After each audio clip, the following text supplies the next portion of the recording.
Êxodo 17, versos de 1 a 15, a gente vai ler, na verdade, todo o capítulo 17. E eu quero nessa noite pensar com você, tanto você que está aqui com a gente, quanto você que está longe, sobre a necessidade de ajustarmos as nossas expectativas, para que a gente possa viver coisas novas da parte de Deus. Todos nós somos seres dotados da capacidade de sonhar, de projetar, de esperar. Todos nós temos projetos, todos nós temos nos nossos corações sonhos que nós queremos que eles se tornem realidade. Alguns de nós, mais do que sonhos, temos palavras que nos foram dadas pelo próprio Deus. Às vezes você estava numa reunião, estava num culto, estava no seu momento a sós com Deus, Deus falou algo ao seu coração, mas hoje quando você olha a sua vida, a sua realidade está tão distante daquilo que Deus falara a você, que a impressão que você tem é que, por mais que você tenha a convicção que aquela palavra viera de Deus, há um sentimento de frustração com a sua realidade. Há um sentimento quase que de isso nunca vai dar certo. Esse quebra-cabeça nunca vai ser montado. Essa conta não vai fechar. E como é que a gente consegue superar as frustrações da vida para que a gente consiga seguir na rota e vivendo os projetos de Deus? Como é que a gente consegue superar os momentos de porta fechada, os momentos em que as coisas não dão certo, sem desistir? Como é que a gente consegue esperar sem desesperar? Qual deve ser a nossa atitude quando aquilo que é sonho, de uma hora para outra, transformou-se em pesadelo? T.D. Jakes vai dizer no seu livro Esmagado que nós precisamos aprender a diferenciar sepultamento de plantação. Ele diz: se você olhar tanto no sepultamento quanto na plantação, há algo que está debaixo da terra, há algo que não está sendo visto, há algo que pode ser pisado por alguém. Mas quando se trata de um sepultamento, está caminhando para a deterioração. Mas quando se está plantado, ainda que ninguém veja, ainda que ninguém enxergue, está se encaminhando para a nova vida, para a frutificação. E nós precisamos entender as etapas da nossa vida não como um sepultamento, mas como um tempo onde nós estamos plantados, às vezes debaixo do solo, às vezes sendo pisados, às vezes não vistos, mas num processo que vai gerar frutificação. Mas como é que a gente sobrevive a esse processo? Porque vamos ser sinceros, falar é fácil, mas quando você passar dessa porta, ou de repente aqui dentro mesmo, uma série de coisas passam pela sua cabeça e a pergunta é: e na prática? Como é que isso acontece? O texto de Êxodo 17 diz assim: toda a comunidade de Israel partiu do deserto de Sim, andando de lugar em lugar, conforme a ordem do Senhor. Acamparam em Refidim, mas lá não havia água para o povo beber. Por essa razão, queixaram-se a Moisés e disseram: dê-nos água para beber. E ele respondeu: por que se queixam a mim? Porque põem o Senhor à prova. O povo, porém, estava com sede naquele momento e queixou-se a Moisés: por que você nos tirou do Egito? Foi para matar de sede a nós, a nossos filhos e a nossos rebanhos? Então Moisés clamou ao Senhor: que farei com este povo? Então eles estão a ponto de apedrejar-me. O Senhor respondeu-lhe: passe à frente do povo, leve com você algumas das autoridades de Israel e tenha na mão a vara com a qual você feriu o Nilo e vá adiante. Eu estarei à sua espera junto à rocha do monte Horebe. Bata na rocha, e dela sairá água para o povo beber. Assim fez Moisés à vista das autoridades de Israel. Chamou aquele lugar Massá e Meribá, porque ali os israelitas contenderam com o Senhor e o puseram à prova, dizendo: o Senhor está entre nós ou não? Você já viveu um momento assim, que você falou assim: Deus está comigo mesmo? Sucedeu que os amalequitas vieram e atacaram os israelitas em Refidim. Então Moisés disse a Josué: escolha alguns dos nossos homens e vá lutar contra os amalequitas. Amanhã tomarei posição no alto da colina com a vara de Deus nas minhas mãos. Josué foi então lutar contra os amalequitas conforme Moisés tinha ordenado. Moisés, Arão e Hur, porém, subiram ao alto da colina. Enquanto Moisés mantinha as mãos erguidas, os israelitas venciam. Quando, porém, as abaixava, os amalequitas venciam. Quando as mãos de Moisés já estavam cansadas, pegaram uma pedra e a colocaram debaixo dele para que nela se assentasse. Arão e Hur mantiveram erguidas as mãos de Moisés, um de cada lado, de modo que elas permaneceram firmes até o pôr do sol. Assim Josué derrotou os amalequitas à espada. Depois o Senhor disse a Moisés: escreva isto em um rolo, como memorial, e declare a Josué que exterminarei completamente a memória dos amalequitas debaixo do céu. Moisés construiu um altar e o chamou. Você pode ler comigo? O Senhor é a minha bandeira. Senhor Deus, obrigado pela tua palavra. Fala conosco neste tempo, em nome de Jesus. Amém. Eu gosto do final dessa história. Depois de uma série de lutas, de uma série de provações, o povo experimenta a tão almejada vitória. Moisés constrói um altar e declara: o Senhor é a minha bandeira. E sabe, quando eu leio esse texto, eu imagino aqueles filmes de guerra, quando um exército está batalhando, quando o exército está pelejando e finalmente ele conquista um território, e geralmente ele vai e finca uma bandeira, como que dizendo assim: esse lugar aqui agora é nosso, está tudo dominado, acabou a bagunça, esse lugar agora aqui tem dono. E a minha oração é que as bagunças da sua vida, as desordens da sua vida, chegue um dia, chegue um momento aonde você possa hastear alto uma bandeira, fincar no chão e declarar: o Senhor é a minha bandeira. Esse lugar que outrora estava em desordem, agora tem quem mande. Esse lugar que outrora estava em descontrole, agora está sob o controle de Deus. Esse lugar que outrora estava tudo meio fora do lugar, agora tem um soberano que ordena, que determina, que governa, que dá a última palavra neste lugar. A minha oração é que na sua casa, no seu trabalho, por onde você passar, você possa dizer: o Senhor é a minha bandeira. Mas até chegar esse momento, algumas coisas foram vivenciadas. O povo passou por uma crise. Na verdade, o povo foi passando por crise em cima de crise. Já aconteceu isso com você? Porque bom seria, gente, que problema viesse em fila. Vem em fila, vem um, você resolve. Próximo, vem outro, aí você next please, aí você resolve, aí vem outro. Mas problema é igual briga de rua. Você que foi criado na rua deve se lembrar que briga de rua é assim: você está no meio e 5 à sua volta, você leva um na cabeça, você vira para se defender, já levou outro nas costas. Problema é assim.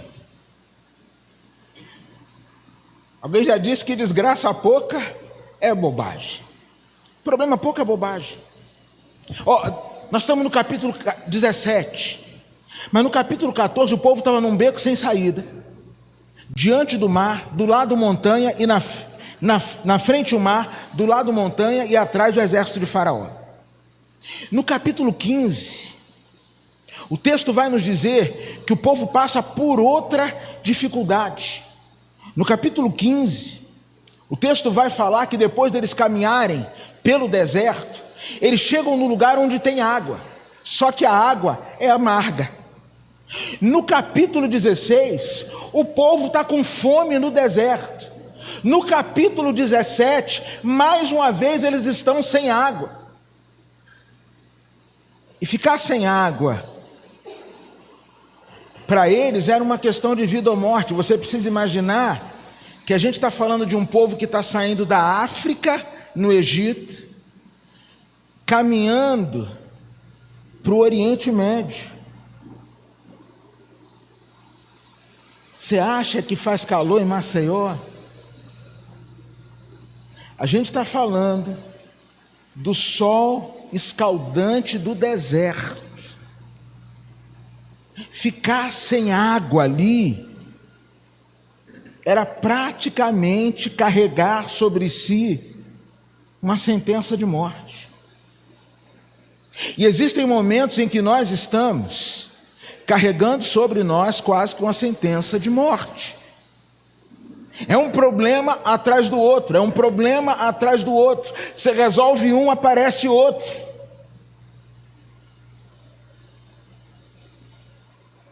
E como é que a gente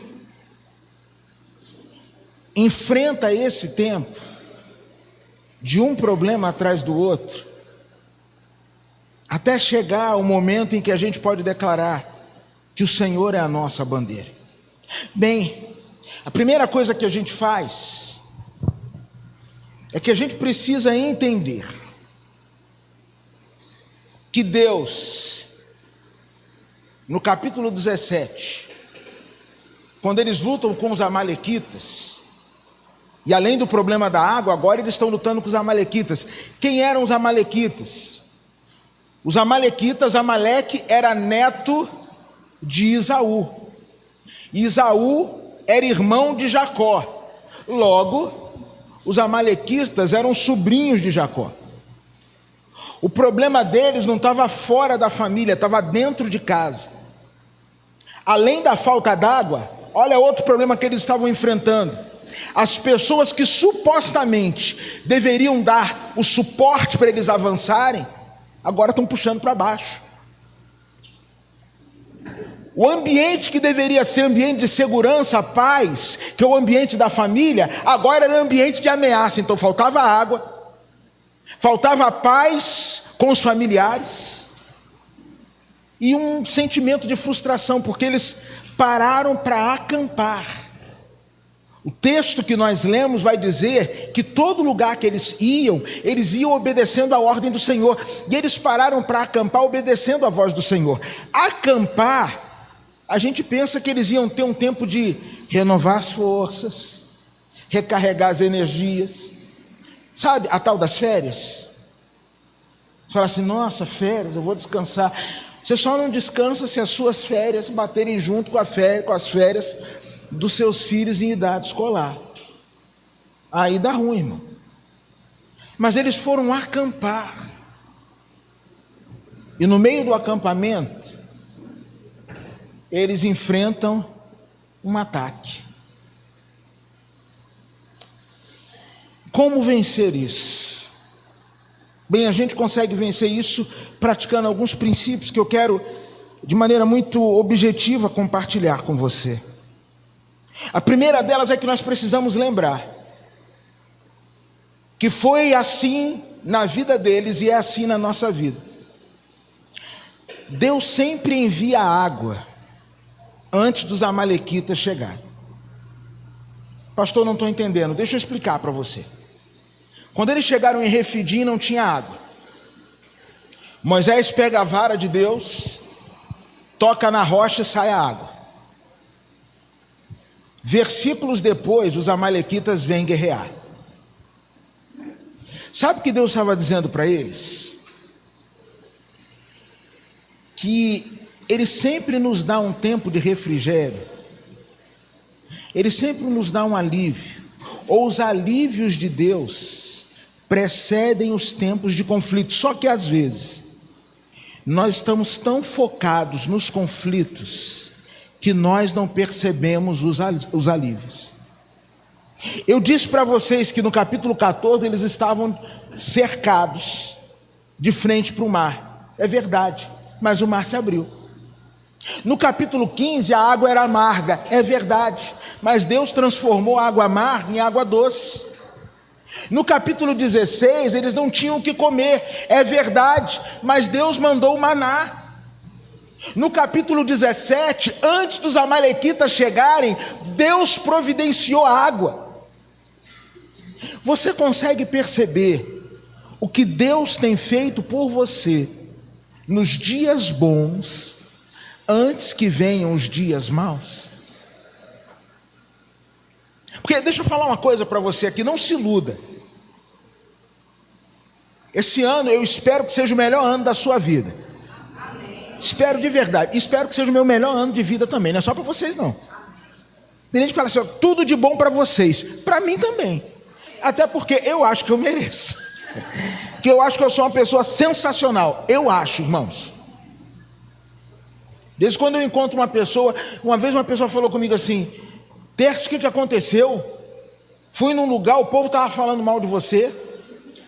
Eu falei assim, você está andando com o povo errado. O problema não está em mim não, o problema está nesse povo. Você muda de povo que você vai encontrar um povo que gosta de mim. Eu sou sensacional, então se você merece um bom ano, eu também mereço. Mas deixa eu falar uma coisa para você. Vem pancada aí, meu irmão.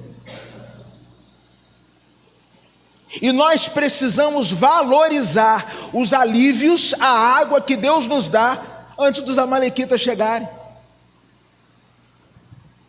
A gente parou de apreciar a beleza da vida. A gente parou de apreciar a beleza que há na singularidade das coisas. A gente parou de celebrar. É engraçado, né? Que eu não lembro exatamente quem disse que a gente gasta a vida correndo atrás de dinheiro para depois gastar o dinheiro para tentar recuperar a vida. Quais águas Deus tem colocado diante de você que você precisa desfrutar e que Ele colocou antes dos amalequitas chegarem? Senhor, abre os meus olhos para que eu possa enxergar as tuas bênçãos, para que eu possa enxergar o teu favor, para que eu possa enxergar as coisas boas que o Senhor já tem feito na minha vida. Olha, de repente amanhã você vai voltar para o seu trabalho e o local que você trabalha é a antessala do inferno. Seus colegas de trabalho, meia dúzia de capeta. Mas Deus te deu um final de semana para você desfrutar. O que você fez com ele? Deus está te dando esse tempo aqui de celebração ao Senhor, na presença do Senhor. O que você está fazendo com ele? Deus sempre nos dá água antes dos amalequitas chegarem. Irmãos, Deus não nos livra da luta, mas Deus se antecipa e nos dá os recursos para que a gente possa enfrentar a luta. O grande problema é que às vezes nós só estamos olhando para o mar que está fechado, para a água que é amarga, para a comida que falta, e a gente não vê o mar se abrindo, a gente não vê a água sendo transformada, a gente não vê o pão caindo do céu, a gente não vê a água saindo da rocha. O nosso olhar está só nos amalequitas. Deus sempre vai te dar água antes dos amalequitas chegarem. Segunda coisa que esse texto me ensina: quando os amalequitas chegarem, há uma guerra a ser lutada. Eu acho interessante que o verso de número 9, depois que os amalequitas atacaram os israelitas, Moisés disse a Josué: escolha alguns dos nossos homens. E ele não disse: faça uma reunião de oração, vamos fazer um louvorzão, vamos fazer um jejum, vamos fazer um churrasco, uma resenha, campeonato de futebol. O que ele disse? Escolha alguns dos nossos homens e... Pode ler em voz alta que não é pecado, tá, irmãos? E faz o quê? Vá lutar. Irmãos, tem uma batalha a ser vencida. E você precisa lutar. No culto do dia 31, eu falava, que existem algumas frases de Ano Novo que são ilusórias. Uma delas é: Ano Novo, vida. Eu já acreditei nessa frase. Eu não acredito mais. E eu lembro que a época que eu mais acreditei nessa frase foi da minha infância. Eu não gostava de ir para a escola. Mas se tinha uma coisa que eu gostava no início do ano, era de pegar os livros novos. Eu saía com a minha mãe, comprávamos os livros, encapávamos os livros todos, botava etiqueta. Eu achava aquilo maravilhoso, aquele cheiro de livro novo. Irmãos, até hoje eu não consigo ler num Kindle. Eu gosto de papel. Eu não consigo ler nada assim. Eu gosto de ler no papel. Eu achava aquilo fantástico. E na minha cabeça de criança era mais ou menos assim: acabou o ano, chegou janeiro, mamãe vai na papelaria, deve ter algum crédito, alguma amizade, que ela pega tudo que a gente precisa, encapa, e ano que vem vai lá de novo, e no outro ano vai lá de novo. Bem, a vida ensina para a gente que não é bem assim. Não tem almoço grátis. E aí chegou a época escolar dos meus filhos. E eu descobri que não é só ir na papelaria.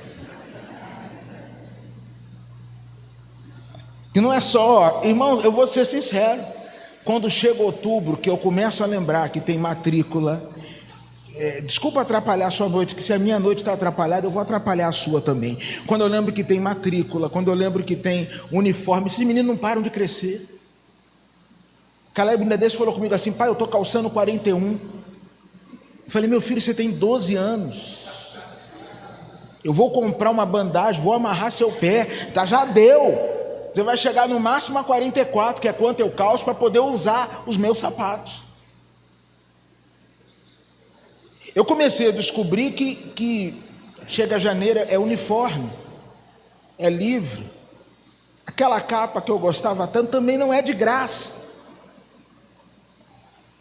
Que tudo que eu paguei no ano passado na escola ficou no ano passado, porque esse ano tem que pagar tudo de novo. Sabe o que essa experiência me ensina? Que existe uma luta que precisa ser lutada. Deixa eu dizer uma coisa para você. Você não pode se acovardar e nem se esconder atrás de uma suposta espiritualidade, crendo que Deus vai fazer aquilo que Ele delegou para que você fizesse. Irmãos, esperar em Deus, confiar em Deus, não significa ficar de braços cruzados sem tomar nenhuma atitude. Significa que eu creio que o Senhor vai abençoar o fruto da minha sementeira, mas existe uma luta a ser lutada e eu vou lutar.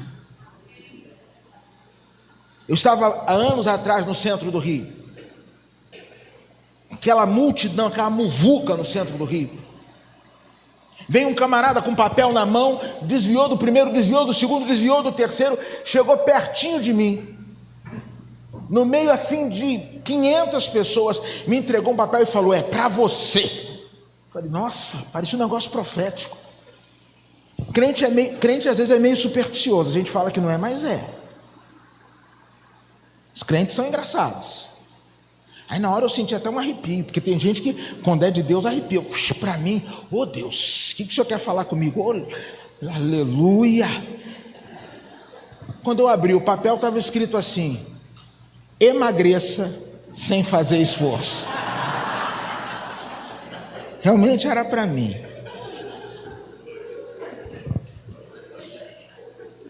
E o camarada vendia um negócio que você botava na barriga, botava uma pilha, você ia dormir e ele ficava fazendo abdômen por você.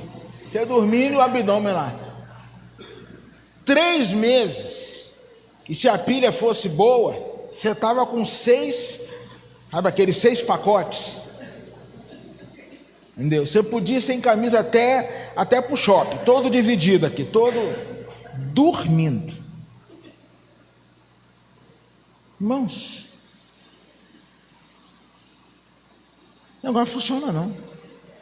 Coma o que você quiser, faça o que você quiser, mas bote a cinta e troque a pilha. Só isso. Irmão, há uma batalha a ser lutada. Não existe segredo para a criação de filhos. Não existe segredo para você ter um casamento bem-sucedido, ser um homem bem-sucedido nos negócios, ser um profissional de sucesso, a menos que você entenda que você precisa lutar. Pode ser a área que for. Ó, está aqui meu amigo Inhame. Inhame é influencer. Você tem quantos mil seguidores, Inhame? 600 mil. Quase 600 mil. Deixa eu te fazer uma pergunta. Você tem que produzir suas coisas, né? Se você ficar lá, não vou fazer nada não. Você tem que ir lá, contar suas histórias, fazer as suas graças, mexer com os outros. Você tem uma luta para lutar.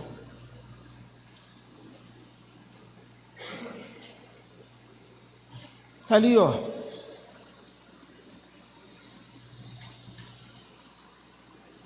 Está vendo ali meu grande amigo Eduardo. Conheço o Eduardo há 20 anos, desde que cheguei em Maceió. Fomos vizinhos, depois fui vizinho da mãe dele. Gostei tanto de morar perto da família que para onde eles vão, eu vou atrás. Eu já vi Eduardo no ramo de eventos, já vi Eduardo na política, e agora ele está realizado, feliz da vida, ele e a sua senhora, no ramo da advocacia. Um dia eu estava no fórum, resolvendo um problema, passa Eduardo, que nem uma bala.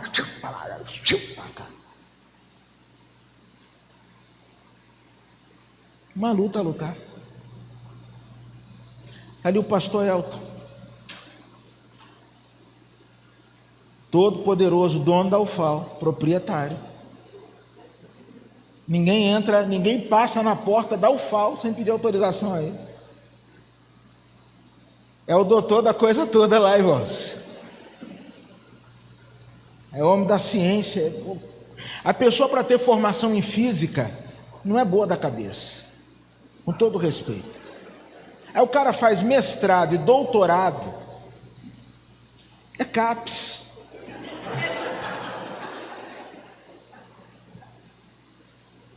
Aí o Igor, que está fazendo mestrado em filosofia, falou CAPES, ele chegou a salivar e procurou o coleguinha. Falou assim, quem é o coleguinha que eu vou dividir o remédio?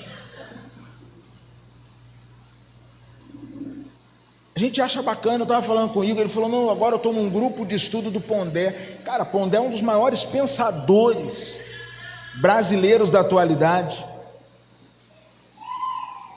Mas você acha que ele entrou nesse grupo como? Olhando o sal, o céu, o sol de Maceió. Ei, cara, você tem uma luta para lutar. Esse ano vai ser a mesma porcaria dos anos anteriores, se você não tirar, permita-me a expressão, o traseiro da cadeira e não fizer algo de produtivo por você. Irmãos, eu estou alguns dias sem ir para a academia, sem vontade nenhuma de voltar, comendo igual uma capivara. Hoje cheguei em casa de um almoço, minha amada esposa falou assim, você ganhou um pouquinho de peso, né? Eu falei, você acha? Aí eu dou aqui, né? Acho que não. Ganhou. Eu falei, você sabe que eu sou um vencedor, meu amor. Eu sou mais do que vencedor. Não, claro que eu ganhei um peso. Ela falou, o que você vai fazer? Eu falei, amanhã, academia, vou caminhar, correr na praia. Sabe por quê, irmãos? Há uma batalha a ser lutada. Cada um de nós tem uma batalha, e ninguém vai lutar por você. Vai lá, Josué, junta meia dúzia de cara e bota para quebrar. Vai lá, meu irmão, seja qual for o desafio que você esteja enfrentando, para de mimimi, para de reclamação, para de achar que o mundo conspira contra você, para de achar que você é como Chaves, ninguém tem paciência comigo. Desce no campo e começa a lutar. Terceira coisa, se cerque de pessoas que te aproximem da rocha. Moisés sobe ao alto do monte, e no verso de número 12, vai nos dizer que Moisés estava com as mãos erguidas, suas mãos ficaram cansadas. E Arão e Hur, que estavam com ele, pegaram uma rocha para que Moisés se assentasse. Você precisa estar firmado sobre a rocha. Você precisa estar firmado sobre a pedra. Jesus contou a história de um homem que construiu sua casa sobre a areia, outro que construiu sua casa sobre a pedra, outro que construiu sua casa sobre a rocha. Irmãos, quando a gente cansa, a gente precisa ter gente ao lado da gente que nos conduza para que nós nos assentemos sobre a rocha. O Jeremias, ele às vezes faz uma oração aqui na igreja que eu acho muito interessante. Ele diz assim: Jesus, nos apresenta os teus amigos. Eu sei, eu nem pedi autorização, mas eu estou fazendo essa oração também. Eu falo assim: Jesus, me apresenta os teus amigos. Porque em algum momento da batalha, irmão, você vai se cansar. E você só vai ser bem sucedido se você tiver amigos que peguem você pelo braço e te levem para sentar sobre a rocha, para você ficar firmado na rocha, você ficar firmado na pedra. Irmãos, eu já passei por momentos de estresse, e no ano passado eu fiz uma seleção muito interessante na minha vida, no final do ano passado, 24 que eu estou falando. E nessa seleção, eu retirei do meu presente pessoas que participaram no meu passado. Isso é ingratidão, pastor? Não. Mas eram pessoas que não me aproximavam daquilo que Deus queria que eu me tornasse no meu futuro. Pessoas que, diante das dificuldades, estavam me apresentando atalhos e não caminho. E às vezes, no momento de pressão, o que eu precisava era de alguém que me pegasse, como Arão e Hur fizeram com Moisés, e me assentassem sobre a rocha. Peça a Deus que te apresente os amigos de Jesus. Eu não estou falando de religiosos, não. Eu não estou falando dos membros da igreja. Eu não estou falando de crente, não estou falando de católico, não estou falando de cristão. Não, melhor, eu estou falando de cristão. Porque ter uma denominação, seja no ramo protestante ou no ramo romano, hoje não quer dizer mais nada. Eu conheço gente que não é crente e que presta, muito mais do que muita gente que anda com a Bíblia debaixo do braço. Eu costumo dizer que as melhores pessoas que eu conheci dentro da igreja, mas as piores também. Então sabe o que eu estou pedindo para o Senhor esse ano? Senhor, me apresenta os teus amigos. No meio da multidão, me apresenta os teus amigos, me apresenta aquelas pessoas que, quando eu estiver cansado, Não vão me apresentar um atalho, não vão dizer assim: rapaz, dá um chute no balde, joga tudo para o alto, esquece tudo, você também tem direito, você não é de ferro. Você percebe que Satanás ele usa dois argumentos na tentação. No jardim, ele disse assim: seja como Deus. Se você comer desse fruto, você vai ser como Deus. Em outras palavras, exerça a sua liberdade, autentique a sua existência ao praticar os seus atos de vontade. Vai lá e faz. Mas quando ele encontra com Jesus no deserto, ele muda o discurso, não é mais seja como Deus, agora é seja como homem.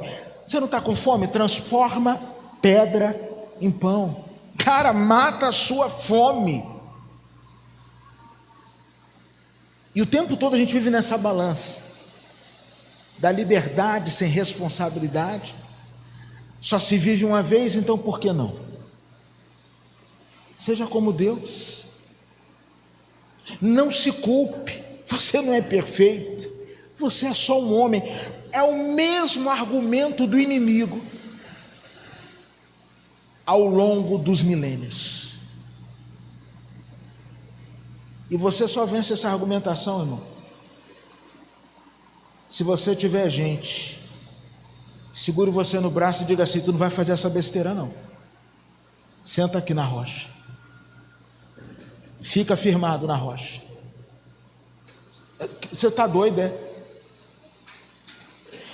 Irmãos, desculpa voltar a um dito popular que diz o seguinte: alegria de palhaço é ver o circo. Tem gente que só quer ver o circo pegando fogo, irmão.